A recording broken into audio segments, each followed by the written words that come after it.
o'clock, so we are recording and broadcasting. I'd like to welcome everyone to the meeting of the Community Preservation Committee. First thing I'd like to do is take a roll call to determine the members who are present. Jane Healy. Here. Don Little. Don Little here. Paul Healy. Here. We're advised that Mark Rosen will be absent. Don Walters. Don Walters. Okay. Chuck Griffin. Here. Tom O'Brien. Here. Glenn Richards. Glenn Richards.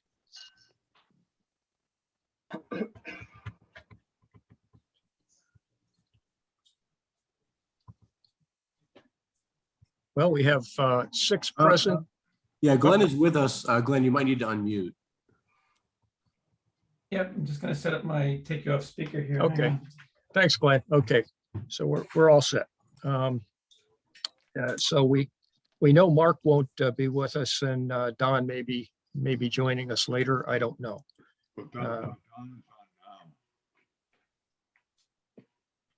What was that? Don is on now. He's just no visual or audio. Dawn, if you're connected, could you say hello?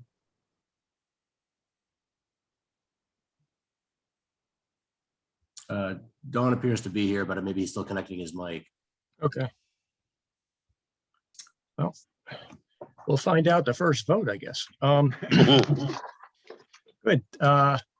For those of you who this is the first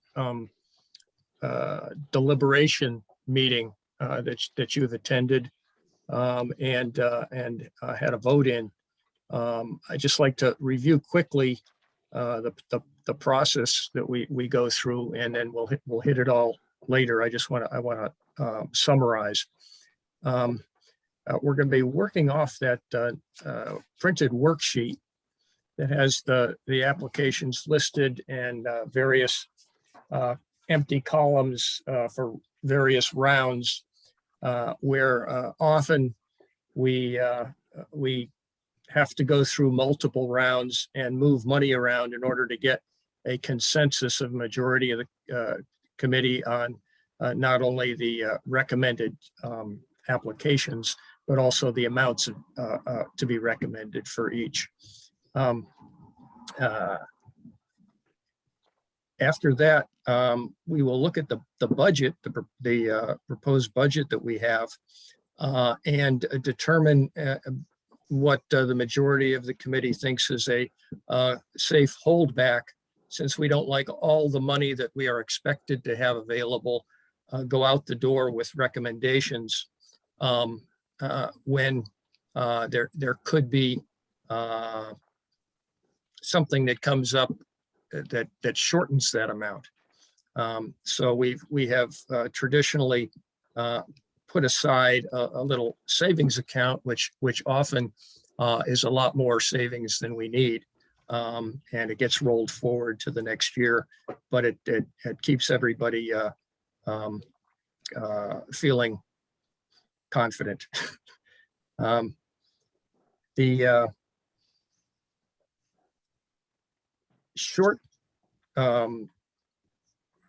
The way we try to focus our attention often is to preliminarily go through with a show of hands, going through each application with the question, raise your hand if you would not recommend any funds in any amount for that application, such that if we get 5 or more members that would not recommend any funds for that application, we put it aside as a likely non-recommended application, and we come back to it at the end if there is a need to bring it back into the mix. Otherwise, it's voted as the majority has determined, which is no recommendation, no funds.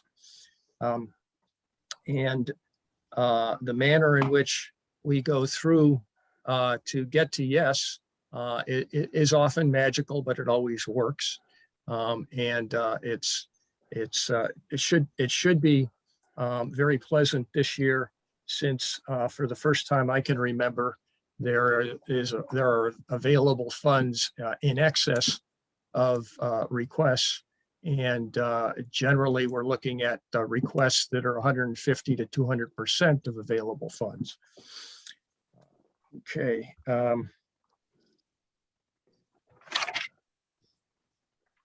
Remember that we're in evaluating each application. We are applying the printed criteria that we've developed. We will also, if necessary, discuss appropriate categories for the individual application. And it can be more than one category, as the categorization can sometimes have an effect, because the categories of historic preservation, affordable housing, and open space are required to receive, either by appropriation or by reserve, a minimum of 10% of the available funds. So I don't think that that's going to become a question, but that would be at the back end. We look at that to make sure that we've covered the statutory requirement. Okay. First thing I'd like to do on the, it's not on the printed agenda. It's just it's an administrative discussion, and it has to do with whether there are any of the members who, for any project, would find a need to recuse themselves from discussion and vote on that project. Or if they don't find a need, if they have solicited advice from the state on whether or not there's a perceived conflict of interest, what the results of that inquiry to the state were. So I'll throw that out there. Is anyone in need of having discussion about a potential recusal or a answer from the state on potential conflict of interest? Michael, could you just, this is Glenn, could you just give a common example of what might cause that? I don't.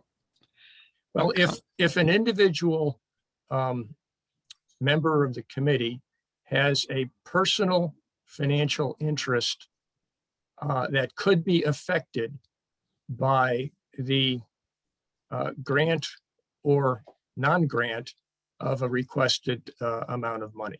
Right. Okay. Yeah, makes sense. Yep. Yeah. In the past, there's been one time that I recall where the member of the committee was a direct abutter to a property that was the subject of an application for development.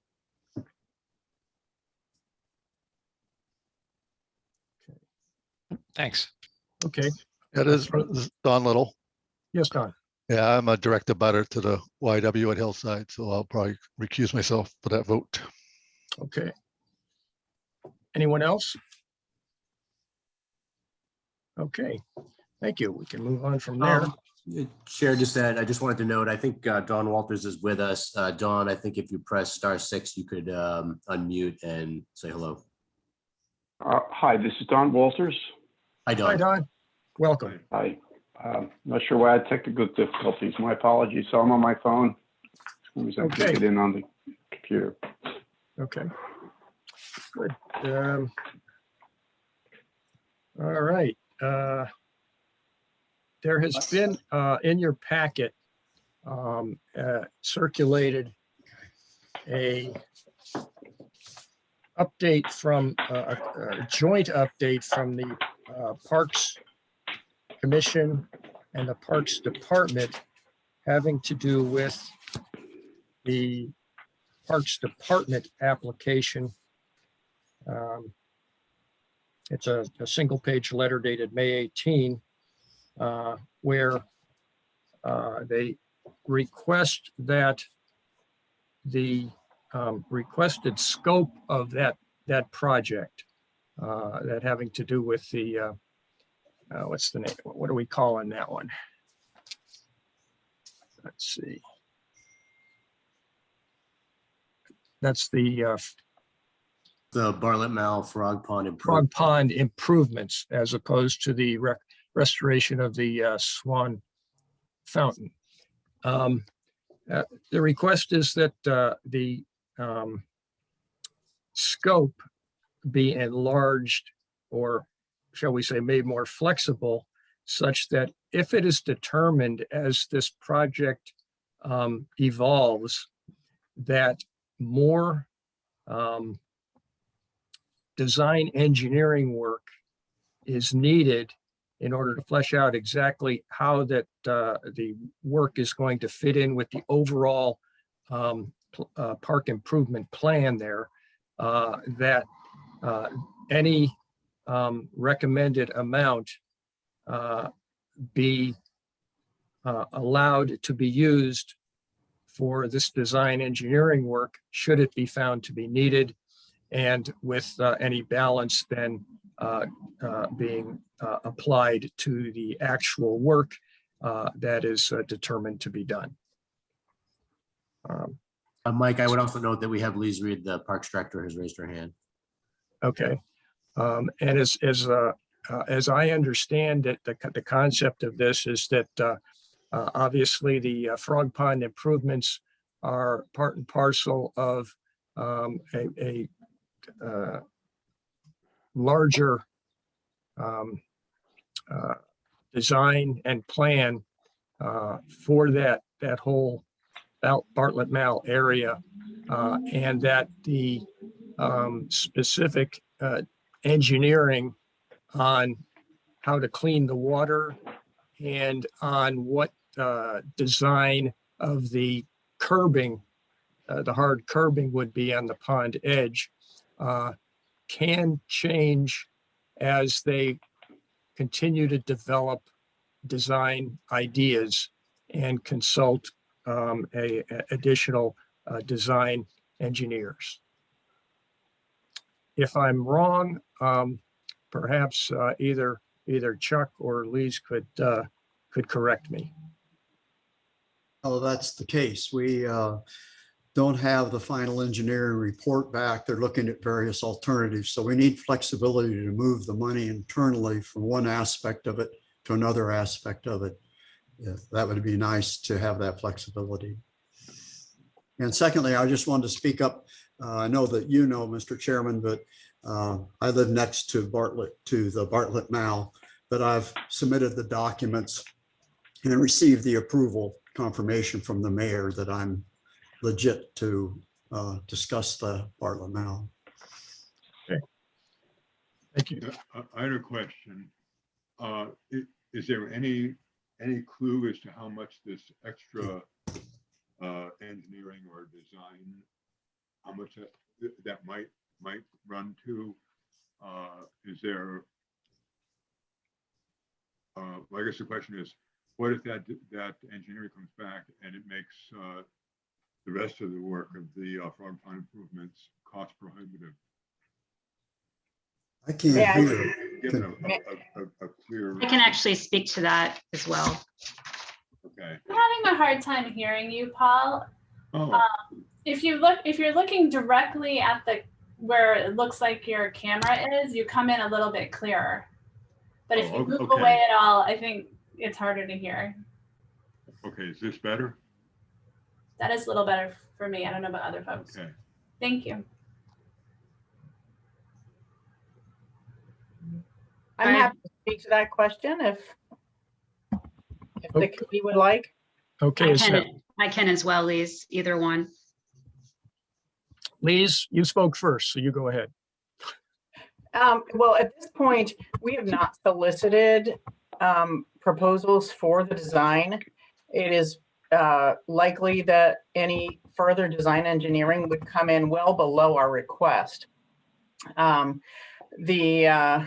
Actually, the proposal from one of the consultants that we're working with now on this new approach is that once this new concept is developed, then they would submit a proposal for design engineering. So it's really too early for us to know how much that design engineering would cost. And I really wouldn't want to hazard a guess.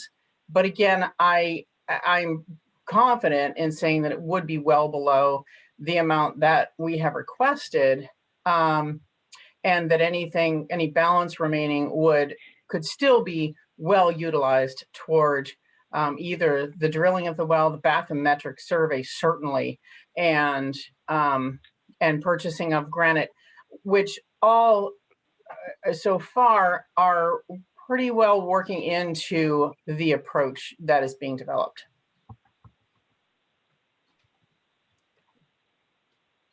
Okay, thank you. Kim? Mike, Kim? this is Don Walters. I have Yes, several Don. questions. Sure. If I could go to the letter that was signed by Kimberly and Lise, if I may, the third paragraph, the first sentence, it says, in our original application, we asked for a bathymetric survey. So I appreciate that's what I would consider services. This is 2 shallow wells to act as a water source for Frog Pan. So I am considering, and please interrupt me if I'm wrong in my assumptions, please. It says the 2 shallow wells will be installed. So whatever preliminary work someone has to do, but they will actually be installed, or is that just engineering or design? This is 2 shallow wells. So could you clarify that, please? I can do that. Thank you. So this is Kim Turner, the chair of the Parks Commission. So we had a preliminary meeting with our design team last week, and we will be getting the full report within the next week or so from them. And this is a full feasibility study. That feasibility study is going to run the gamut of solutions, everywhere from dredging, which we know will likely be cost prohibitive for the city, to lining the pond, to moving some of the sediment around. And all of these potential solutions will require, we know that they are all being recommended that we have a secure edge around the pond, and that's for 3 reasons. 1 is to prevent sediment input from the slopes. 2 is to limit access into the pond, and 3 is to help potentially raise the depth of the pond so that we can have a colder water within the pond that doesn't have sunlight permeating all the way down to the bottom. We know that regardless of what the final sort of means to get the water cleaned up, that the secure edge is going to be recommended no matter what. So that's why we feel very strongly that the granite edge is going to be important. Number 2, with regard to the wells, again, if we line the pond, if that winds up being the solution, which is one that we're sort of focused on right now, it's potential that we will cut off the underground water source that exists in the pond right now. So we will need water from the shallow wells. Even if we decide not to line the pond and encapsulate that water source, and we just decide to move some of the subsoil around, it is recommended by our water engineer that we will likely want the shallow wells as backup sources for waters, regardless of which of these solutions we decide to move down. So again, the reason for asking for the flexibility and these very specific elements is because we feel very strongly in our work we've been doing with the consultants that each one of these will be necessary. And what this is going to allow us to do is have a full gamut of solutions that we can pivot between very easily. If we get into the field and decide that one path we're going down needs to slightly pivot, we feel very strongly that what we've requested within this CPC grant application will allow us to do that pivoting so that we can continue on with the work. Does that answer your question? No, I probably should have. Asked it a bit clearer. My apologies. In your initial application, as stated in the first sentence of the letter to us, it said, "We asked for a bathymetric survey." I have no question there. It says, 2 shallow wells to act as a water source. Was that, assuming that was correct, was that going to be to install 2 shallow wells, whatever permitting needed in design work, and you were going to install 2 shallow wells? Is that what it was, or was that simply design, or was the actual installation of 2 shallow wells with the attendant pumps, electricity to it, et cetera, et cetera? That was my specific question. Yes, so we submitted a cost estimate for the actual installation of the wells. Okay. That's great, thank you. And then the last question is, and I think this just again to clarify, and it says it's just, and I think we discussed that at the first meeting we had. It said the acquisition of granite stones. That would simply be for the acquisition of the granite stones. That does not include any of the work that we need to prepare any type of subgrade where the stones will be, as well as actually installing there. You would simply acquire the granite stones and stockpile them somewhere, or am I mistaken in that sentence? Correct. And Chuck will Okay. speak on this a little bit further, but the reason for that is that is a very long. That's okay. Yeah. I feel bad belaboring. I'm sorry for being very specific to these, just so I understand the scope. I'm sorry. And then for the time being, it says in the months since we submitted our application, we have been working with a consultant team on cleanup of the pond. So I'm assuming that the word, I don't know what cleanup means, but I'm assuming the cleanup means all the things you just said, Kimberly, that it's going to include whether we line it, whether we do this, et cetera. That's what it is. And as a result of that, you may need different surveys. You may not need wells. You don't know what you need, but as you said, you're fairly confident, very confident that as a minimum, there'll be some type of granite stones required for the 2-3 reasons you mentioned. Correct. Correct. Okay, thank Yes. you. Sorry to hold you all up. Okay, not at all, Don. Thank you. Any other questions on the letter? I think it might be appropriate right now for Chuck. You had some brief answers to questions that were raised at the time of presentation of the fountain aspect of the commission and the Parks Department applications. Yes, I couldn't speak to it last time because I didn't have that clearance about conflict of interest, Andy. So these are answers. Next slide. As you know, we have this problem around the pond of unequal water height. It's been suggested in every report that's been made, and no city does this, to my knowledge, anywhere, is to have an unframed pond. Next slide. This was taken from my front yard, looking clear across the pond. 2 children were playing in it, clear up to their waist. Obviously, it's cold water. One was still in it when I took this picture. This is a very big health hazard if you know anything about this situation. And I tried to get there and they were gone by the time I could get to that point. But we cannot have children playing in it. We can't have it be going back to the idea that there's some sort of beach here. If you need to go to the beach, you need to go to the ocean or some other location. We can't supervise a beach. Next. This gets into it with both you don't need to read all this, but Charles Elliott talking about this edge that goes up and down and the fact that it's a problem. And then you had Shercliffe, we have the 2 greatest landscape architects of their day here, both talking about needing granite curbing around the edge of the pond. Next, please, Andy. And my concern is about this. Most of the things involved with fixing this pond, even though we don't have the final report, they're readily available. This is not a scarcity issue, generally speaking. The things that are time constraints are the granite, because it has to be quarried. I want it sawn on all 6 sides and finished, and some of it will be etched with the history of the pond. And the fountain, we need to have enough time to have it removed, repaired, treated, brought back and set in place, and a crane not used. A crane would increase the price drastically. Next slide. So here's a cross section. You have a grass slope indicated by the triangle, a packed gravel walkway, the granite shown to scale. And then the red is the membrane that we're likely to have at the bottom of the water that comes up and behind the granite. And a major concrete base looking right now of price 3 foot high and 20 inches wide. Next. And this is the price from the low bidder and local firm here in Newburyport Memorial.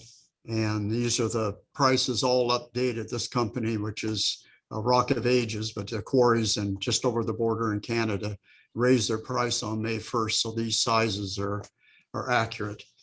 And the numbers are mainly for me to find out what it costs per lineal foot with major orders of both a 20 by 30 tall and a 20 by 15, so I could adjust the design to how much money we have. And then I have a quote. Next slide, Andy. We have a quote. Here's the sawing of the stone in another situation. Next slide, Andy. And this is Boston North. Their quote. This gets back to the question raised earlier. There obviously is an excavation for this footing. And you can see the different costs here, the concrete and the steel for reinforcement of it.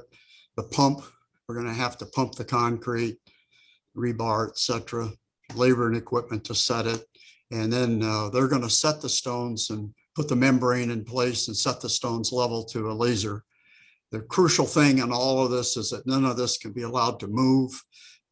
If it's going to be beautiful, the stones weigh about 4,500 pounds each if they're the seat height, and they'll be pinned end to end, not through the membrane.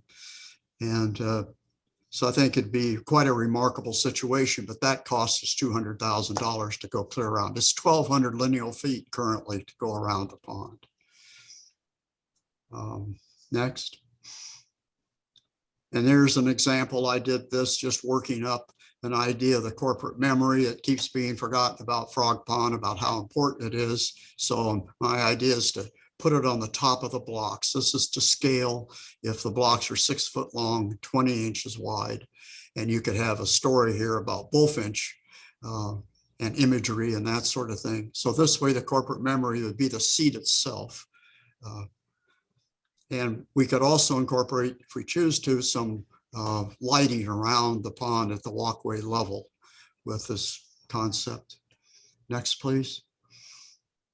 So if you take an example of it, if we had, there's two different prices here, 300,000 if it's just a curb, so you walk straight in, or if it's up at seat height, say 15 inches or so, be 600,000. Installation's the same, what they're charging. So the number here to put the surround and to set it in place and foundations is between 500 and 800,000.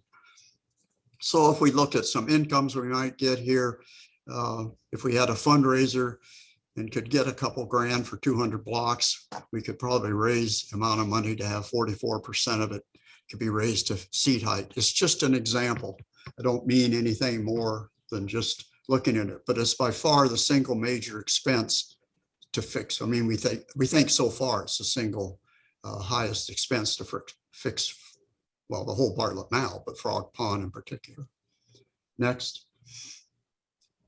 The fountain is large. If you've gone out when it's frozen, you'll see how unwieldy it is. It's a major piece put together with small sections, at least the lower bowl is. It's one fountain actually sitting on top of another. Next. There's quite a few steps to it. And I've been down and talked to them 3 times in Raleigh and got the proposal we have, which has some flexibility within it, but they have to remove it, which takes a crew of 8 men, and it's going to take at least a day to do, probably a good deal more.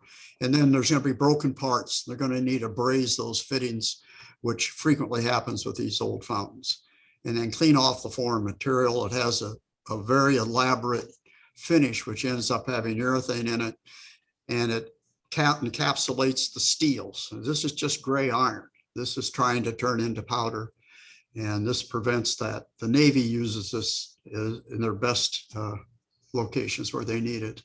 and reassemble it. Then I wanted the price to set it up in a public place to help with fundraising, and then to reinstall it in Frog Pond. And then one of the points that was raised, someone was questioning whether aeration could be done. I don't think that's the primary reason. It'll aerate the pond to some extent, but I think the principal reason to do this is the beauty it gives to Frog Pond. It's such a major piece of the Currier and Ives feel of the place, I think. Next. That's the look, and it comes in different colors, and it's done on the inside and outside with all these different coats. It can look garish to you there, but it won't be. Next. And so what that does for, we have the money for this. As you know, we have 300 grand raised for that and some of the walks, and you were instrumental in that. And we're trying to get to this picture on the right. That's the way that area used to look. There's 23 people in that picture on a day, and we have the money now for the drive to come down, and we're going to reshape the bank on the right. Anyhow, we hope to get that work started this year. I thank you. That's it, Andy, I think. Okay. I'm assuming that the fountain application stands, in terms of scope, stands as is, and the adjustment in scope would apply to the improvements application. Yeah, That's I wish correct. that, Kim, you want to answer that? I Yeah, wish that's that- correct. Okay. Okay. Good. Anybody else have any questions about those two applications and what we've just talked about? This is Jane. I have a quick question on slide 11. Andy, are you able to go back to the presentation? I am, yeah, sorry, just take a second. That's fine. Thank Slide you. 11, yeah. Yeah. Chuck, I wasn't sure. I know it says example at the top, but on income, the CPC 2021, the 132 is less than the 186 that's being asked for. I just want to make sure that like where that came from, or if it's truly just an example. And then the other nonprofit, if you have, or if you're currently seeking additional funding for other nonprofits, it would be helpful to know. Maybe I'm wrong on this, but I believe the 186 includes the survey and the fountain and the wells. That's right. I'm sorry. So that's just for the granite. Yes. And any other fundraising, the other nonprofit, has that already? I can't talk about that yet, but I'm comfortable that that number can be reached. I don't know. I probably shouldn't have put it in, but if I can't name it, I probably shouldn't show it, right? No, that's fine. All right. Thank you very much. Well, Mike, this is Don Walters again. I do have Yes, a question that really is related to several of the applications. So I might as well throw it out now, and perhaps you or Andy or others on the call in the meeting may be able to answer it. For some reason, I seem to get the DLS, the Division of Local Services, and they have each month or whenever these sector discussions on the Community Preservation Act. And as we know, there's three things that we can do, and I'm focusing right now on historic resources, and this may just be the elevator speech, so I'll caveat with saying this may not be, there may be some more nuances, but in this newsletter that's put out by the Massachusetts DLS, it says the historic resources, the two key points to me, it says that is listed on the state register of historic places or has been determined by the local historic preservation commission to be significant in the history, archaeology, architecture, culture. So to me, this seems to be a bright line test, irrespective of whether we think it's historic or not. If this statement is correct, I'm not saying it is, but there's probably better experts on this call than me. It says you either have to be registered by the state historic or the local historic preservation commission, not the historic commission, right? It says local historic preservation commission, and perhaps there's been some case law on that. So and we don't have to discuss it right now, but before we go to the city council on this, because I know some city councils receive the same newsletter, I just wanted to perhaps put that as a placeholder. And I think sometime during this meeting, the next one, we should probably understand what this means, or perhaps my understanding is incorrect, Mike. Thank you. This is Andy for the Office of Planning and Development. I would appreciate the reference to that particular bulletin, I guess, from the DOR, but I would ask if there's any ability to send that stuff before the meeting. We could take a look at the language just to make sure we're on the same page about what it's indicating. I'm not convinced that that's an issue here, but I'm happy to take a look at that bulletin and see what's in there and confirm with our finance director. We'll do it, Andy. I just sent it to you. Okay, thanks. I'll peruse it right now. As far as how we have operated in the past on historic preservation, when it isn't a registered site, we have always received from the Newburyport Historical Commission a statement that it is of importance in the second category that you mentioned in terms of making it appropriate to receive the CPC funds. I'd be happy to take a look at that information that you just sent to Andy. But I think that's correct, and I'm not aware of any issue. I haven't read about any issue where the historical commission gives that certification, if you will, as opposed to the some other historic preservation commission. Understand, Mike, and I just sent it to you too. And again, I just want to be sure that people smarter than me get it. And I'll appreciate that I may be having too narrow of a definition or little interpretation. There may be some elasticity in these, but that's why I sent it to you, Mike and Andy. So okay. I know it's in your good hands, as Allstate says. Thank you, John. I did take a quick scan through the language that's in that bulletin that was distributed. I don't see anything in there. Again, just reading through the verbiage in there and the typical references to the statute and the types of projects and that are eligible and so forth. It seems pretty, I think, expansive, the breadth of things that the CPC can recommend funding for and that the council can actually appropriate. And I read this as making a reference to the types of things that might fit in that category, but I don't think it's a prohibition, perhaps as narrowly as you might have read that. But again, I'm happy to confer further with this, with the chair and with you and others. No problem. I wish it didn't come across my desk, candidly. Thank you, guys. Sorry for any hold up. No hold up. I just would like to, if there are any more questions, on this aspect of the parks applications. What I see this is that an application which has not yet been deliberated or voted on it's been requested that its request be amended, not as to any different amount, but that just as to scope and expanding that scope. As such, and I'm throwing this out there for a collective comment.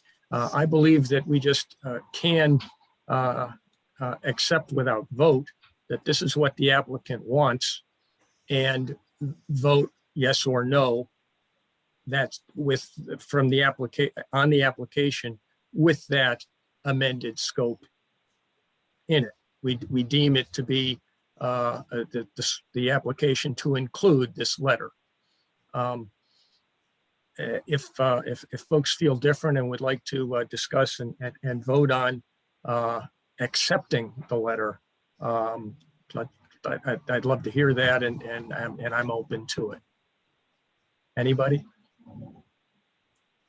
Well, I would think it'd be better just to have two votes on it. One taking this in as part of the record, and then second on the funding or not funding of the project. Okay. And we could vote on that when we deliberate on that particular project. Right. Okay. Right. Anybody else? Okay, I'd be happy to acquiesce in Paul's suggestion. It's a careful one, and we can do it that way. This is, sorry, this is Glenn. I was sitting here just scanning through my sent emails and so forth to see if I could find it, because I seem to remember that the Historical Commission did send a letter of support for this application. Does that ring a bell with you, Michael?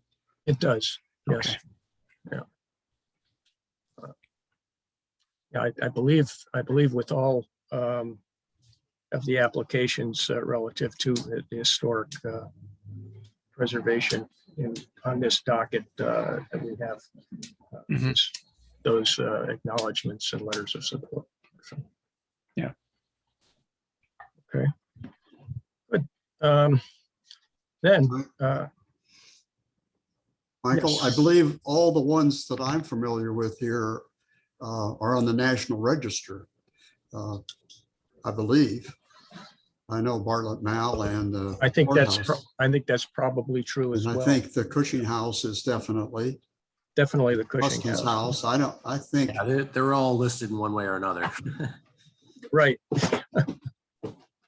Okay. All right.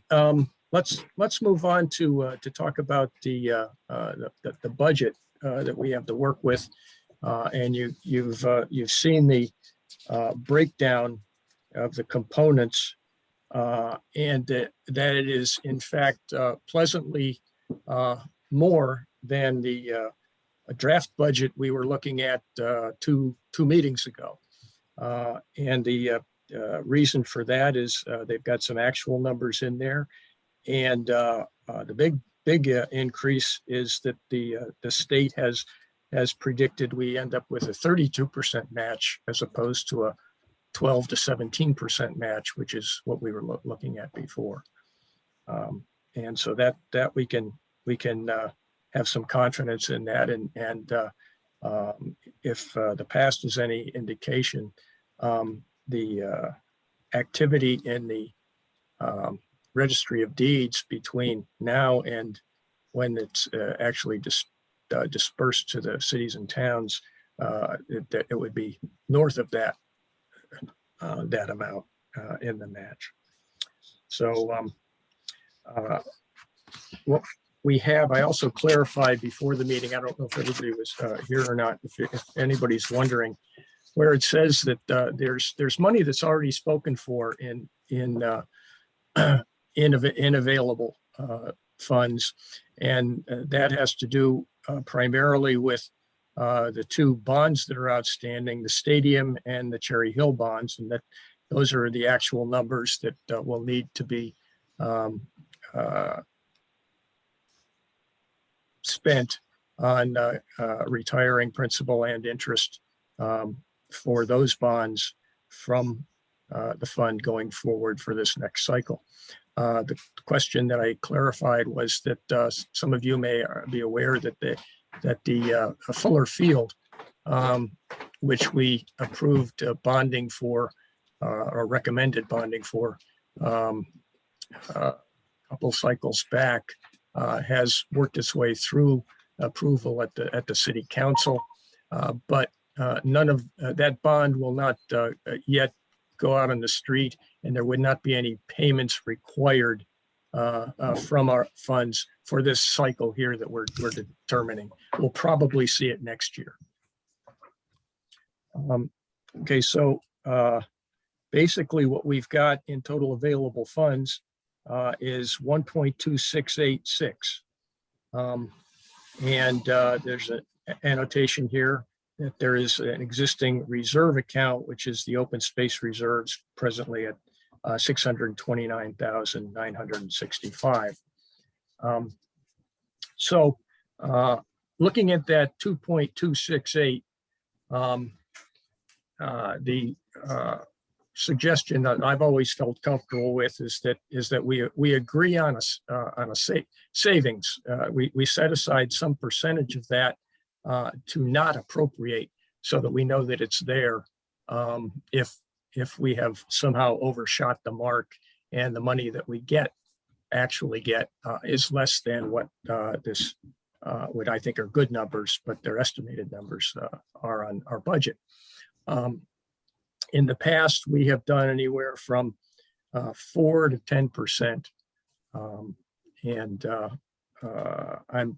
We just open it to discussion, what people are feeling comfortable with, and have a vote on what we want to pull out of that available funds and not allocate to any project or any reserve.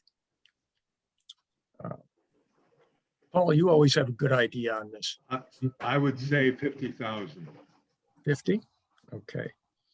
Do This I is hear? Jane. I had the same number in mind. And you guys haven't been talking. Okay. All right. And any other suggestions? Good. Well, Paul, you want to make that a motion and Jane can second? Yeah, I'll make a motion that we set aside 50,000 from the available funds. And Okay. leave that in reserves. Okay. That's a second. Okay. I didn't hear a lot of that motion. Could someone repeat Yeah. it? It faded in and out. I had the same, thank you. Paul, could you repeat it? Yeah, no, the motion was to set aside 50,000 from the available funds and put those aside in reserve. Thank you. Jane, do you second? I do. Jane seconds. Okay. Any further discussion? I'll do a roll call. Jane Healy, Yeah. Don Little, Yes. Paul Healy, Yes. Don Walters, Yes. Chuck Griffin, Yes. Tom O'Brien, Yes. Glenn Richards, Yes. and the chair votes yes. I had to believe it. I had to dash away for just a second to close windows in my car. Is this the same as number 6 in your spreadsheet? No. Was this a different reserve we're talking about? No. This is, we're looking at the total funds available at 2.268. Right. And the motion is to not allocate or spend 50,000 of that I and see. leave it in the account. Right. Because we don't looks like we're not going to need it. Exactly. Is that right? And it My also, hearing may be going, but you've said several times 2.268. You mean 1.268, correct? yeah, I meant one. Yeah, I'm a big spender here. No, 1.268. Okay. Yeah, I was wondering about that. Okay. Okay, sorry about that. It's been Nice a to- long day. Yeah. Could put $1 million in the reserve. Okay, so Glenn, you have it clear? Yes, thank you. Okay, and your vote is a yes. Okay, and chair votes yes.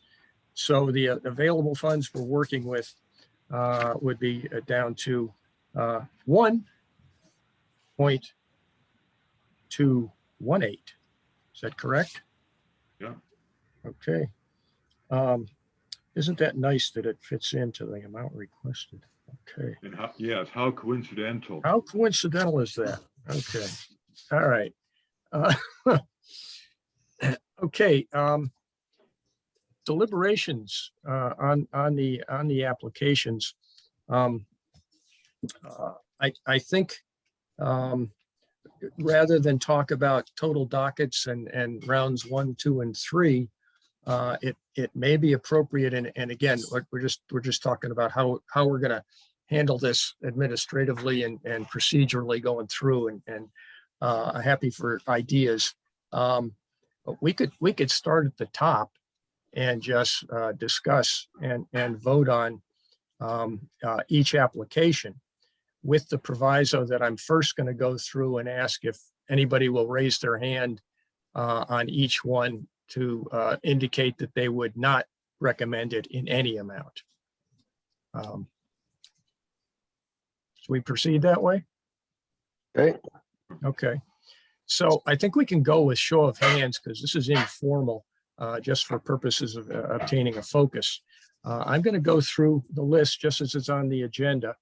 And I would like you to indicate a raised hand if you would not recommend any amount for that project. Mhm. Okay, and Caitlin, if you could do a hand count on these. Okay, yep. YWCA at Hillside, hands raised, please. I'm sorry, And hand raised if we're opposed, or hand If- raised if, Hand raised if you would not recommend any amount right, for that that's what project. that's what I thought, thanks. Okay, so Mike, this is Andy. I was just wondering, just for efficiency, if it would make sense to ask if members want to identify a project that that's the case for, that they have concerns about. Again, just thinking the inverse, noting how much funds are available this year. You know, all right, we'll shortcut it. I don't mind doing that. Then how about this? Is there anybody out there, and speak up, where you would identify a project that you would not recommend any amount? I hear nobody. Okay, I have Okay. Tom O'Brien. yes, Tom. I raised my hand. I guess it didn't show. Okay. Okay, I'm new- Tom, would you would, there is an application that you would not recommend any amount on? Yes, And would you share that with us? number 12, Number 12. Atwood Park lighting improvements. I'm new to this, but I just been reading the guidelines for recreation, and I don't see how that fits in. That's all. But you know, like I said, I'm the new person on the block, so maybe people can tell me where I'm wrong or whatever. No. No, I think that's worthy of discussion. And anybody else want to weigh in on that as not being eligible for a recreation project? this is Andy. Could I speak from behalf of the office? Sure.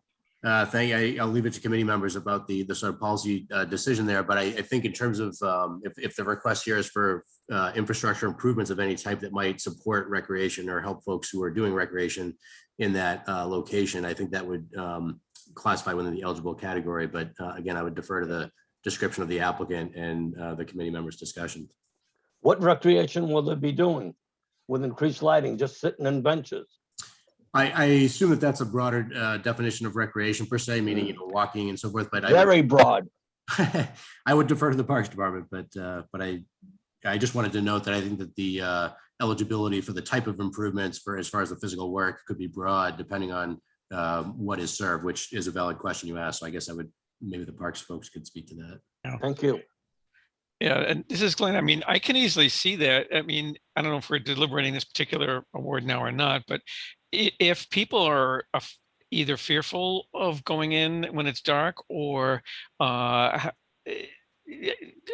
then therefore eliminating that problem would make it more available for recreation. So I think that would be one typical way in which this could be considered a recreational improvement. Anyway. What recreation though? Oh, just, well, I guess, how do you think of, if walking your dog in the park is not recreation? I don't know. No. Then I don't know. No, that's not recreation Ah. in my mind. This is Mike. This I've is always, Don. I'm sorry. yeah, I've always considered passive recreation to be, something that's supportable in the recreation category. I don't think it needs to be active, although I consider walking the dog active because that's about the only thing I do that's active these days. Wow. Mike, this is Don Walters, and I have already precluded myself from this vote due to proximity of where I live. However, I thought one of the reasons, and I understand there'd be multiple reasons, is that the reason for the request for lighting was that there was some vandalism or potential, and if the lighting would minimize people hanging around. And maybe that was just an anecdotal comment and was not the primary reason for this request. But I will say, to the extent that was the sole reason, I'm not suggesting that is the sole reason for this request. I would tend to agree with Tom that that would not be recreation. If it's something for security or preventing, vandalism, to me, that's more of a police issue. Right. Any other discussion on this? Because we can put it to a vote. Okay. All right. Tom, would you like to put that in the form of a motion? That you move that this project not be considered because it's not appropriately eligible for a recreation project? Okay, I make a motion that the Atwood Peak lighting improvements of $33,000 does not fit the recreation definition for us. Okay, is there a For second? CPA. Okay. Is there a second?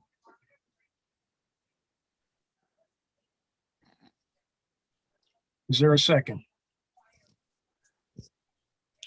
Okay, and there not being a second, then the motion fails. And Tom, thank you for your input, and it's well thought, it's well noted. But this will be considered among the applications as eligible. However, it still remains to be seen if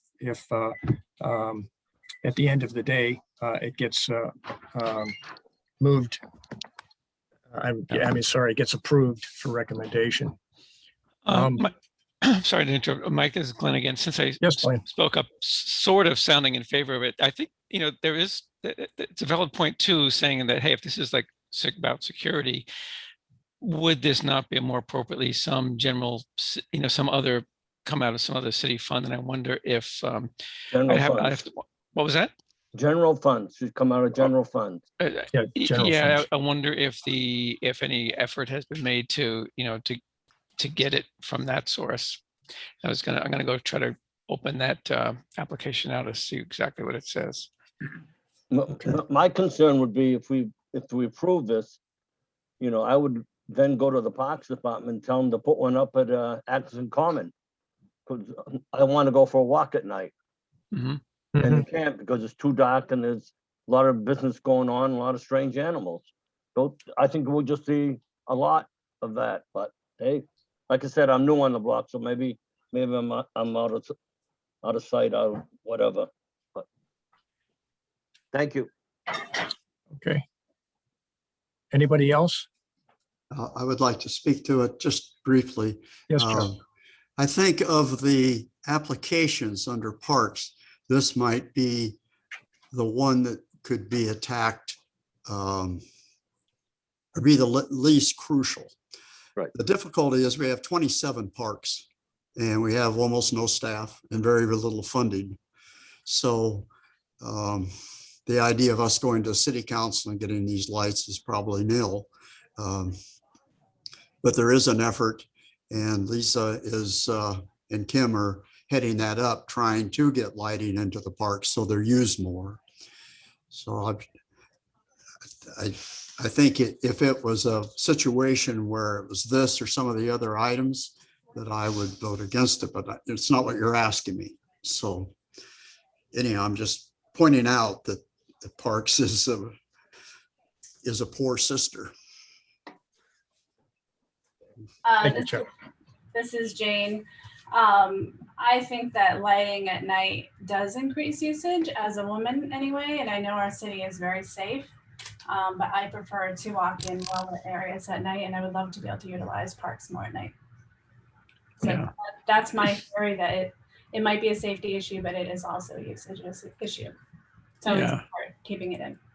And Mike, if I may, I did find call up the application, and what they say is that it meets the criteria of the CPC, and I'll quote here: because it is consistent with the 2017 Newburyport Master Plan goal and R2, quote, to maintain a high quality of parks, recreational areas, trails, and other open spaces that are safe, attractive, preserve historic resources, and provide a range of active and passive recreational opportunities for all residents and visitors. And close kind of the internal quote, and also the 2020 open space and recreation plan goal. And then it goes on. So they do give justification, or at least explanation as to why they feel it does meet the requirements of CPC funding. Good. And Right. they do go beyond just security, I might add. Okay. Well, thank you. Then I think having gone through the exercise in terms of whether or not there are any of the applications that would need to be set aside as potentially non-funded, that they're all staying on the list. So what I'd like to do is start from the top. We can have discussion or not, whatever people want to weigh in on.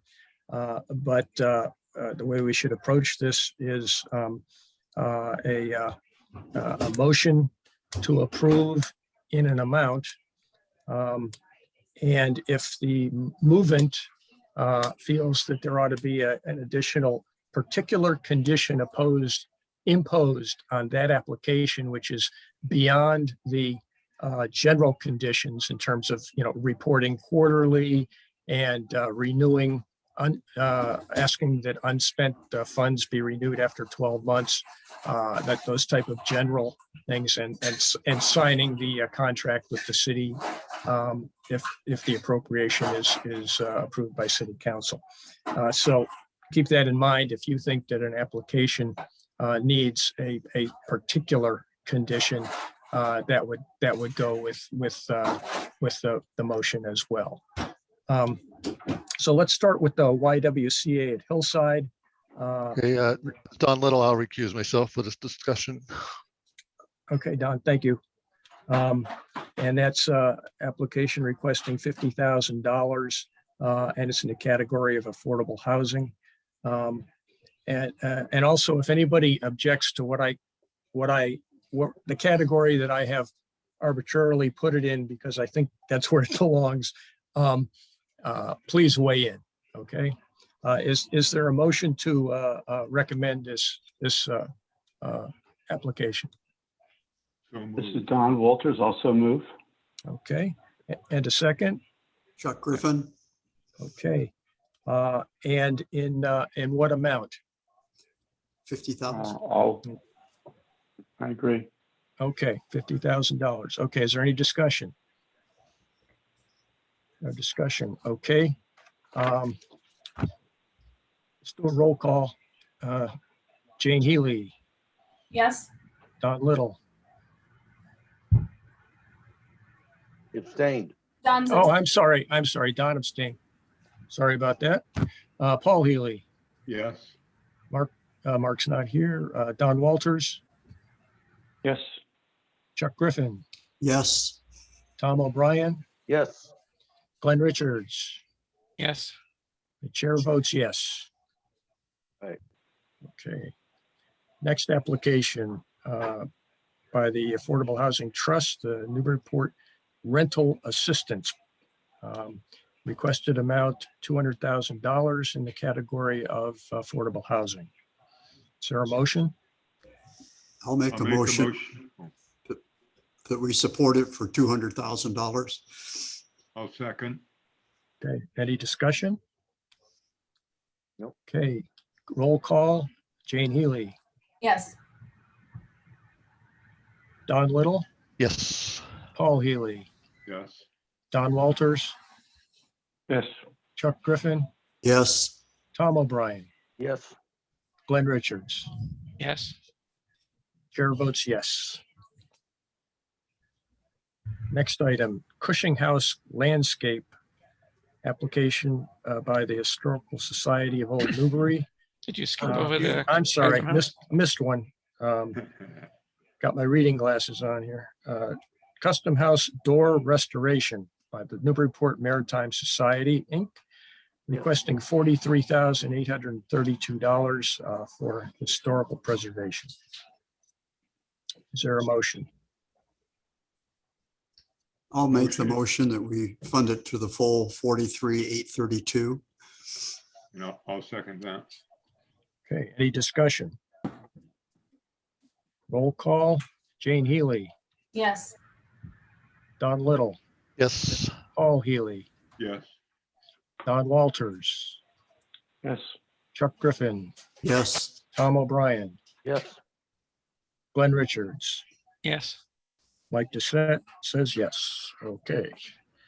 Now we're down to the Cushing House landscape brought to us by the Historical Society of Old Newbury, requesting $45,717 for historic preservation category. Is there a motion? Yeah, this is Glenn. I'll be happy to move that we give them the award in the amount requested, the 45,717. I'll Second. second that. Any discussion? Okay, roll call. Jane Healy, Yes. Don Little, Yes. Paul Healy, Yes. Don Walters, Yes. Chuck Griffin, Yes. Tom O'Brien, Yes. Glenn Richards. Yes. Chair votes yes. Okay, next item. Garrison Birthplace Signage, applicant Newburyport Preservation Trust. I make a Requesting- motion. I make a motion. We fund it in the 1800. Okay. Is there a second? I'll second it. Okay, roll, any discussion? Yeah, just a quick question. Do I remember correctly that this was reduced because they got some funding from another source? Is that what happened on this? No, originally they were asking for more money. That sounds right, yes. Yeah, I okay. believe that's correct, yes. Okay, thanks. Okay, so we got a motion, a second, any discussion? Okay, roll call, Jane Healy, Yes. Don Little, Yes. Paul Healy, Yes. Don Walters, Yes. Chuck Griffin, Yes. Tom O'Brien, Yes. Glenn Richards. Yes. Chair votes yes. Okay, next item, Open Space Reserve Fund.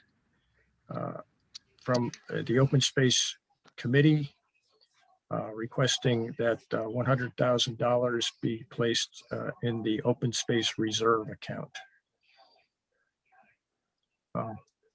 I'll move that be recommended in the full amount of $100,000.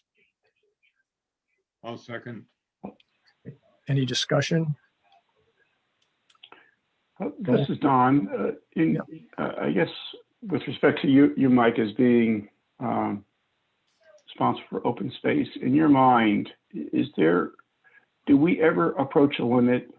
And I'm not suggesting that the incremental $100,000 is a limit, but I'm just curious. Do you in your mind think eventually $1 million is satisfactory, 2 million? I'm just kind of curious if you ever see there's an upper bound, or do you continue to see this increase without an upper limit? I haven't considered an upper limit because as it has increased, it has been used and decreased again over the years. And also during that time, the cost of land has skyrocketed. So I imagine there is in the collective mind of the committee, there's going to be a time when they say, I think we've got enough walking around money. Let's wait for somebody to come up with a project. So I think in concept, you're probably right. Well, how much is in there now, Michael? That's 629,000. Okay, and that's before the 100,000, right? That's before the 100. Yeah. Thank you. Okay. Any other discussion? Okay. Roll call. Jane Healy, Yes. Don Little, Yes. Paul Healy, Yes. Don Walters, Yes. Chuck Griffin, Yes. Tom O'Brien, Yes. Glenn Richards. Yes. Chair votes yes. Okay, next, Market Landing Park expansion from the Office of Planning and Development, requesting $250,000. And I believe it's listed as the combined category of open space and recreation. I'll move to approve the full amount, Mike. This is Okay, Don Walters.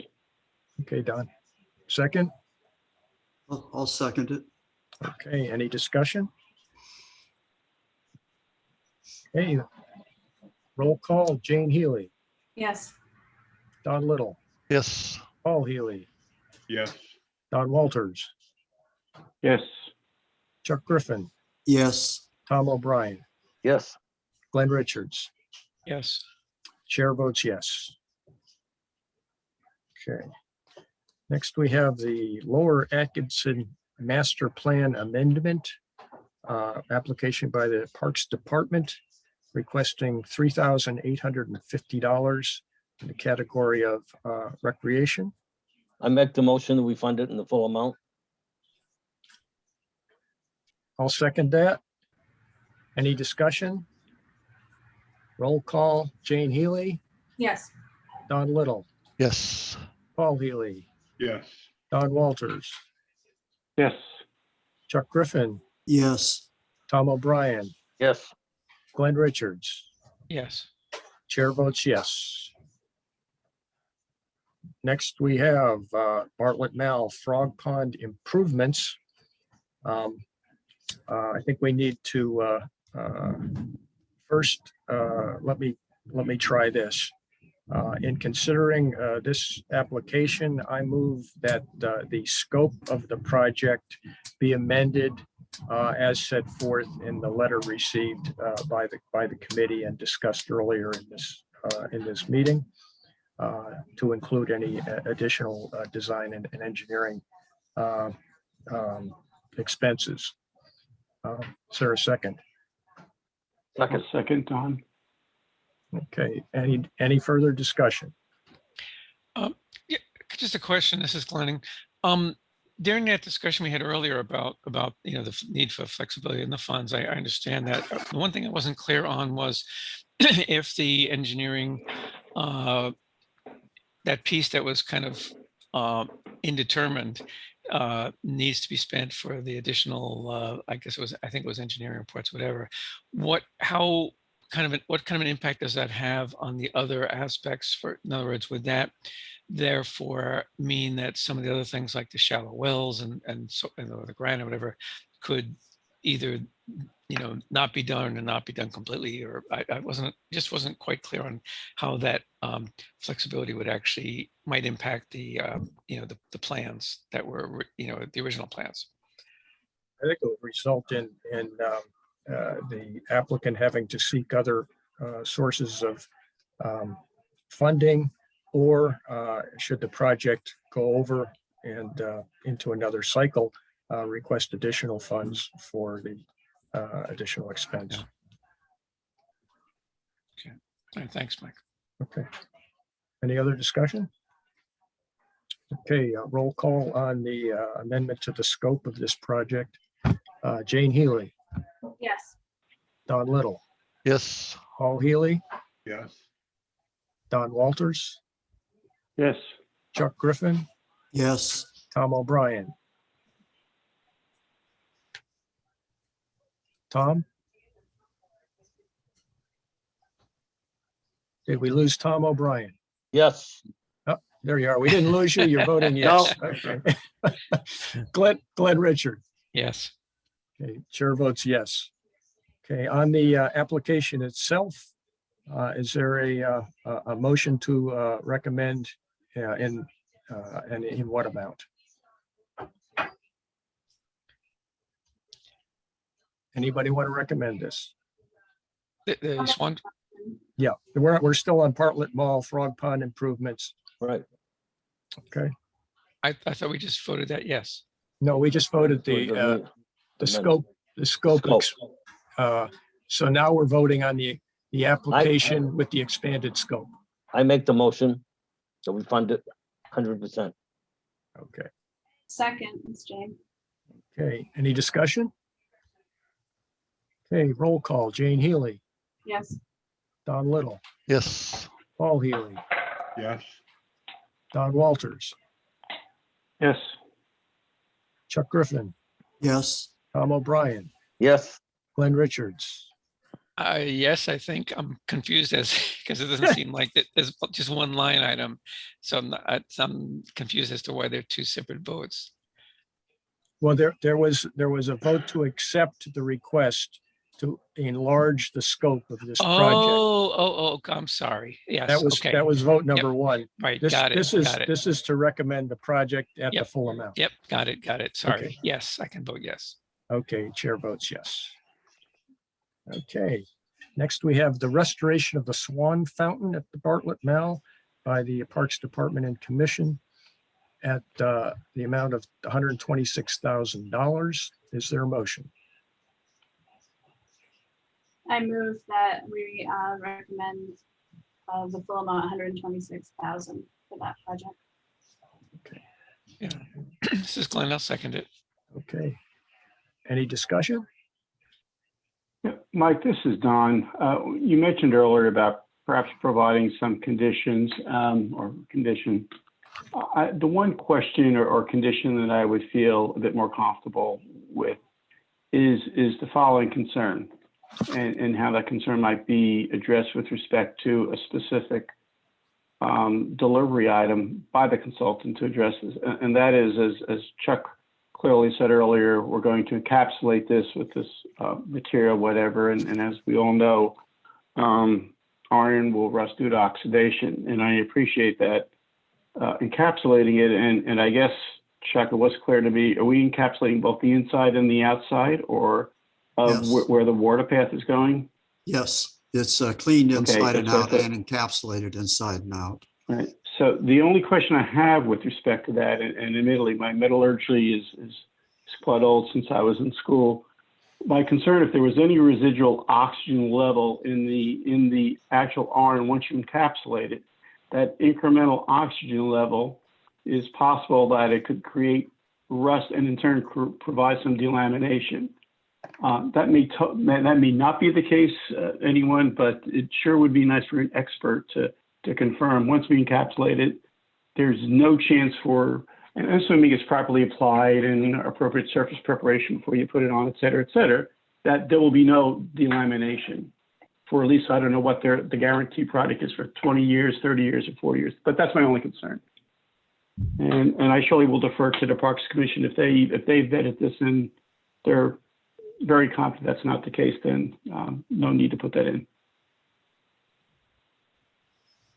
Okay, so you are, I guess, are you requesting a specific condition be put in the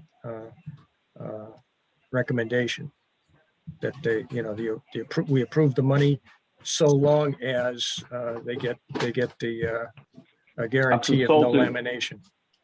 Correct.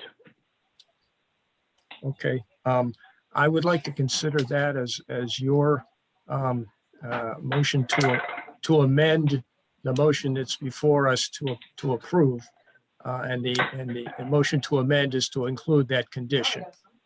Is there a second? And just to be clear, the amendment would be to have that they would be required to get some guarantee. We haven't specified for how many years that against failure due to this delamination due to oxidation. Is that what we're talking Correct. about?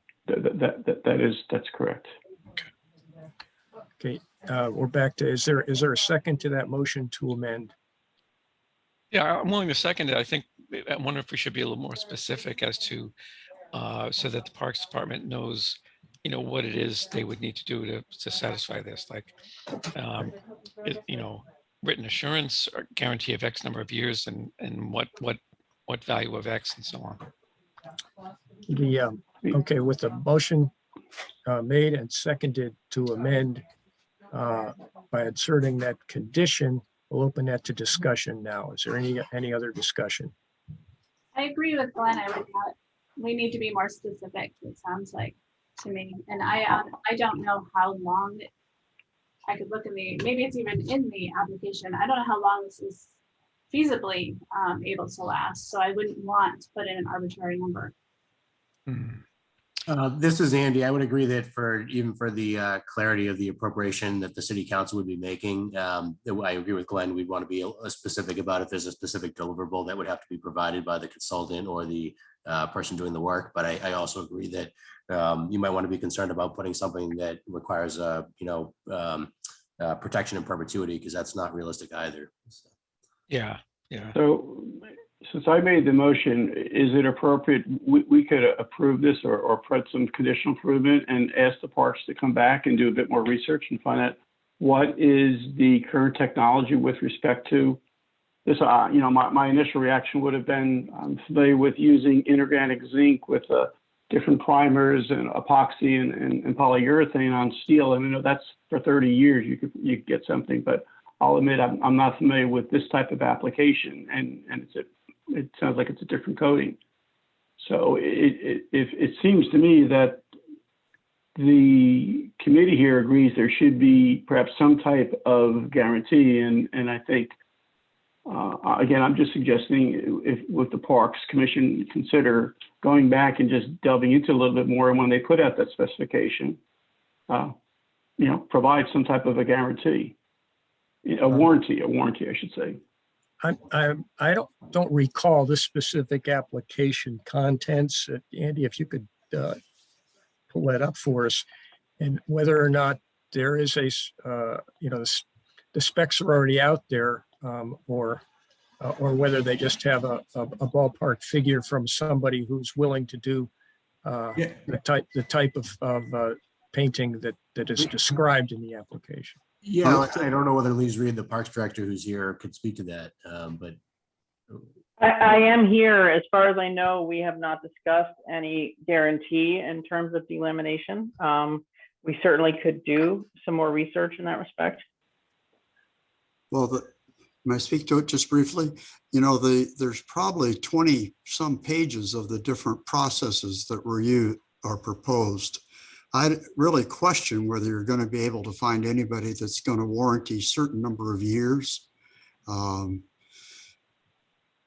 As you know, this iron's in bad shape, and they're going to be brazing a lot of it. They do a lot of that kind of work. The specification is mostly from them, not from us. There are other companies that do it. And so in the end of the day, they're going to have to bid this and be competitive. But I asked them for the best specification they knew, and they took this Navy specification and say it's rarely done, but this is what we propose. That's where it comes from. It hasn't been put out on the street yet. Oh, no, none of this. None of it has. So have to be bid. Yeah.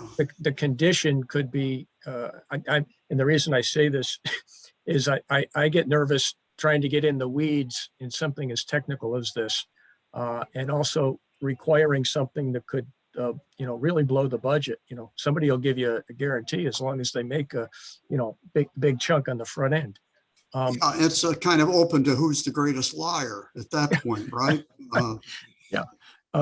But certainly we could suggest that the specifications solicit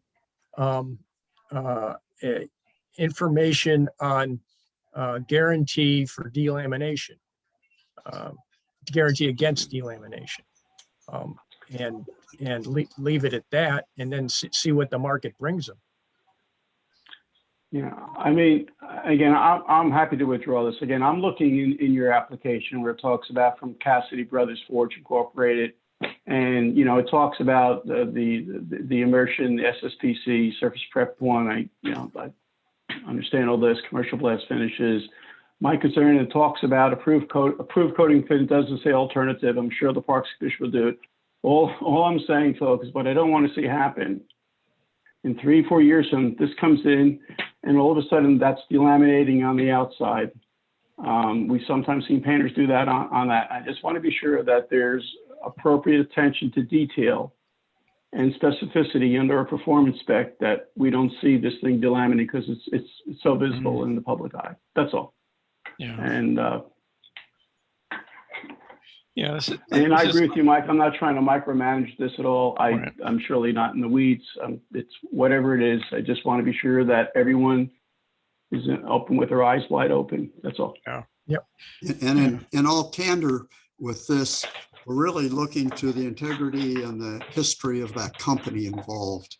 I don't know anybody that really, we'd have to get a big time consultant, which we have not done on this, to advise us on what that finish should be. We could do that.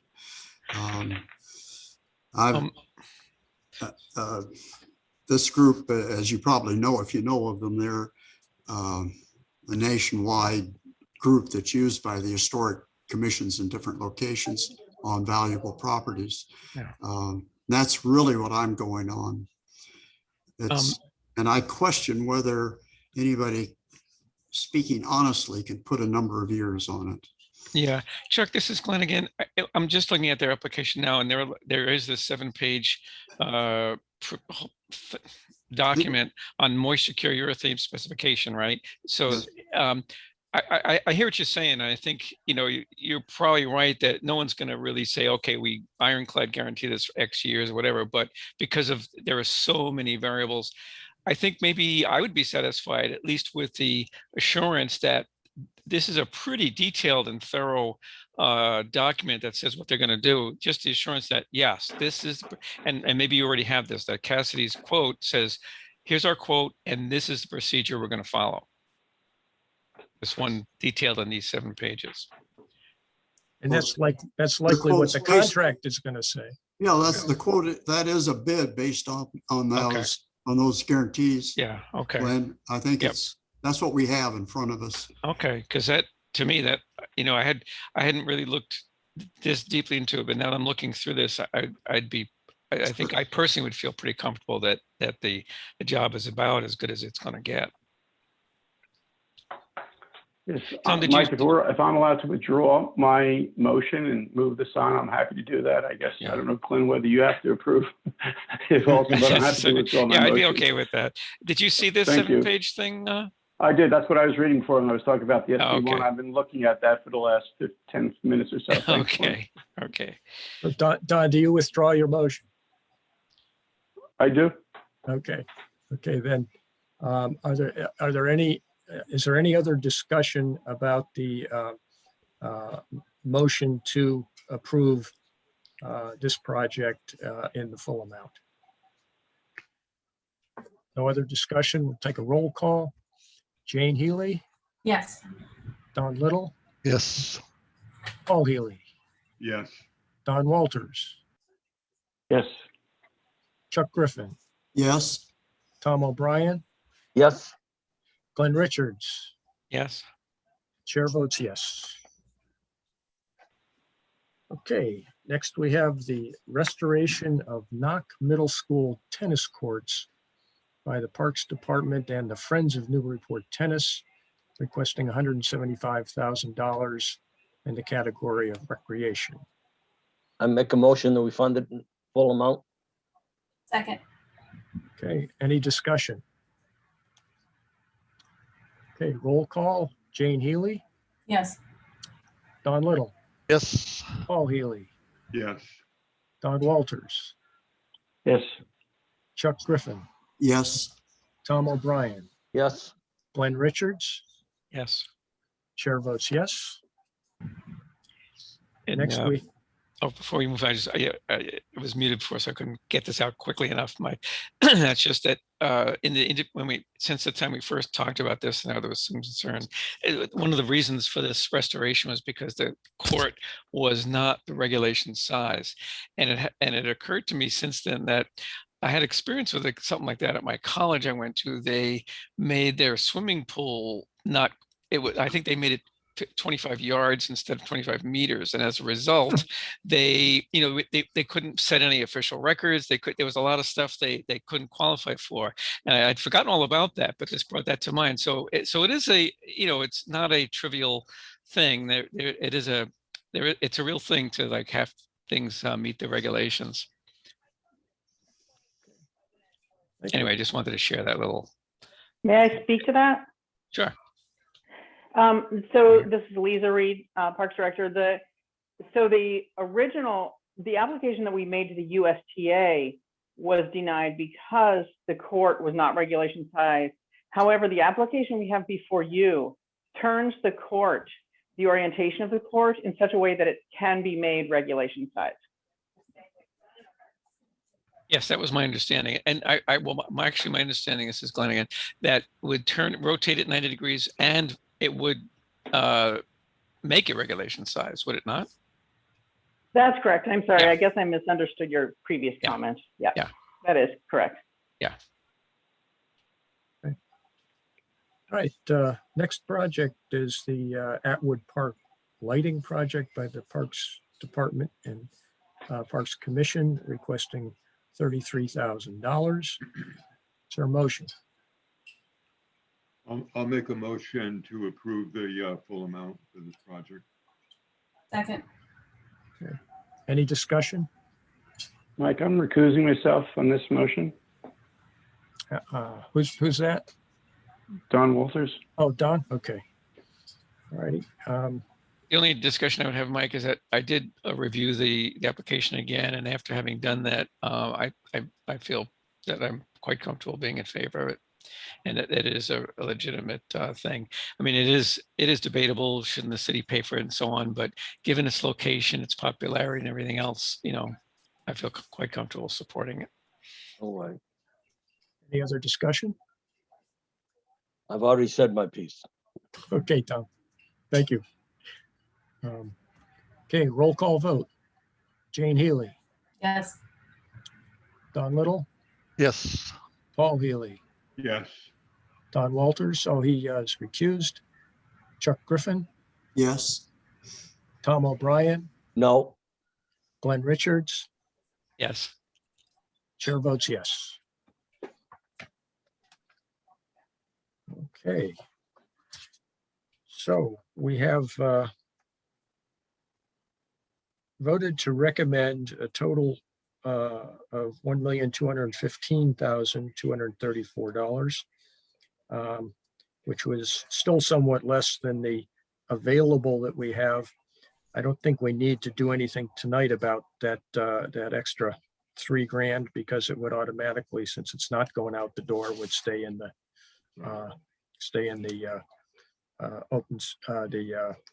community preservation account, unattributable. Okay. That was fun in a different kind of way, guys, because we didn't have to rob Peter and pay Paul. Thank you all for your support. Okay. Yes, thank you much. Okay, Andy, is there any update you need to? Point present of to us? order, do we need to vote to approve the bonds and admin? Thank you. Yeah, I agree with Dawn. I think. No, I do too, absolutely. I just losing my touch here. All right, we have, as a matter of formality, since we got to pay the bonds anyway out of the fund, referencing the two FY22 obligations for bond payments coming up of the stadium bond in the amount of $127,080 and the Cherry Hill bond payment of $11,940. Do I hear a motion to recommend the payment of those two bond payments? So moved. I'll second. Okay, roll call. Jane Healy, Yes. Don Little, Yes. Paul Healy, Yes. Don Walters, Yes. Chuck Griffin, Yes. Tom O'Brien, yes, Glenn Richards, Yes. and chair votes yes. Next, we have carried the amount of $12,000 to cover our administrative support expenses each year for the last umpteen years. And it is what we don't spend gets rolled forward. And this is the amount that I think we cover. We are allowed under the statute to go up to 5%. So I moved that we recommend the allocation of $12,000 of CPA funds toward our administrative expenses. Second. Okay, any discussion? Where does that come from, Michael? I'm sorry I have to ask so many questions, you know. Oh, but no, my- no, that's absolutely and fine. I feel such a we newbie have- here. We help support the Caitlin's salary in a percentage since part of her job Right. is directly in support of us. We pay the Community Preservation Coalition dues out of that. We pay our note keeper and minute taker out of that. And we pay the advertising expenses for our annual public hearing in October out of that. Okay, yeah. I guess what I was really asking, and I'm looking at the spreadsheet, and maybe I'm answering my own question. So these obligations we just approved and are, there's money available beyond what was on the other spreadsheet where we had the projects. I guess this falls under the category of undesignated funds. And that's where the money comes from for these things. Yes, they are obligations, which certainly the bond payments are required. The administration will be an incurred expense. Right. And we have, the way this budget was laid out, since those are already quote unquote spoken for, Right. and we've just confirmed by vote Right. that those can be paid. Right. We've been, for the projects, we're dealing with the net number there though. Right. So that these obligations have already been subtracted from what was totally, I see it Right. now. Thank Yeah, you. this is Andy, to Glenn's question. That's reflected in this spreadsheet by the, the subtraction there, right? So this is after the Right. obligations. Exactly. Yep. Good. Did we vote on the administration funds? Oh, you don't think didn't. No. Jane, Poor help me. Caitlin. Help me, Jane. Did we vote? No, we haven't voted. We did have a second though, I think, right? Okay, yeah, we had a second. I'm sure we had a second. I'll third Right. it then. Let's move. Yeah, all right. And no further discussion. Roll call on the administration expenses. Jane Healy, Yes. Don Little, Yes. Paul Healy, Yes, Don Walters, Yes. Chuck Griffin, Yes, Tom O'Brien, Yes. Glenn Richards. Yes. Chair votes yes. Okay. Then I think when I jumped ahead, I asked Andy if he had anything to update us on. No, thank you. I certainly would recommend, obviously, we plan on our fall meeting, the public hearing, of course, but I'm not sure whether or not the CPC would need meetings in the next couple of months anyway. So you might want to confirm whatever that next date would be. Other than the approval of minutes, I don't know if there's anything substantive to bring up. Okay, good. Then I'll move on to the approval of minutes of 4/28/21, which is circulated to the members. Mhm. Is there a motion? I make a motion to approve. I'll second. Any discussion? Roll call. Jane Healy, Yes. Don Little, Yes. Paul Healy, yes, Don Walters. I'm abstaining because I was absent. Okay, thank you. Chuck Griffin, yes, Tom O'Brien, Yes. Glenn Richards. Oh, yes. Okay, chair votes yes. All right, and what I suggest is that you keep on your personal calendars the what is it, the fourth Wednesday? Is that what we're doing? Correct, thank you. Of each month, just keep it open. But generally, we don't need to use one of those dates until October.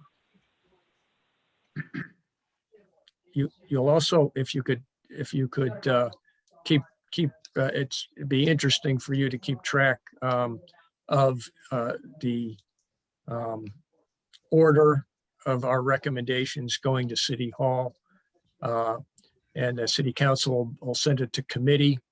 And that's where you can attend and give additional input as to why you support these applications to the City Council committee. And then once it goes up to the full council, you could attend then as well. I generally try to attend just to answer any questions. So if anybody has anything else to bring before us, let me know now or forever hold your peace. Well, there was that approval of minutes. Is that something that we need to meet to do, or can that be deferred, or what? We did that. There was We approval of just did. tonight's minutes that haven't been, drafted yet. No, we can approve tonight's minutes at our next meeting, whenever that happens. Oh, so even if it's months down the road? Yeah. Okay. Okay. Flavor. Hearing no other business, I will take a motion to adjourn the meeting, and I'll move to adjourn the meeting. Any second? Yes. Second. Oh, that was a unanimous second. Okay, I'll take a voice vote. All in favor? Aye. Thank you. Okay. Thanks, everybody. It's Thank well you. done this year. I really enjoyed everybody's input. You forgot to ask for the nays. No. All Okay, right. Andy, I think you can terminate. All right. Good night, everybody. Good Okay, night, good night. All right.